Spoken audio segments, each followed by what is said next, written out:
রাত্রি বাজে ১টা, এখনো আমাদের চোখে ঘুম নেই। এখন আমার স্কিন কেয়ার করে চোখে দিচ্ছে। ঘুম আছে কিন্তু সাজার ভয়তে, সাজার চোখে আনন্দে ঘুম আছে কিন্তু মনে নেই।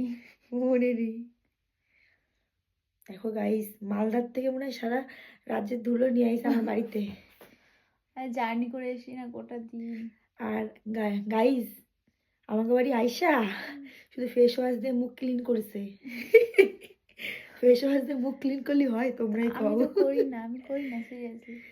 হ্যাঁ, অ্যাকচুয়ালি ফেস ওয়াশে আমাদের কি হয়, মুখের ওপরের নোংরাটা আর কি ওঠে, বাট ক্লিনজার করা আমাদের উচিত। হুম। এ বাবা, আজকে কখন ঘুমাবো তাহলে? আজকে আর ঘুমাবো না, রাখি দধিমঙ্গল আছে না। সেটাই, ওর আগে আমরাই উঠে যাবো। আমার দিদির বিয়েতে আমি তো ঘুমাইনি বাবা, সারা কালকেও সারা রাত জাগতে হবে।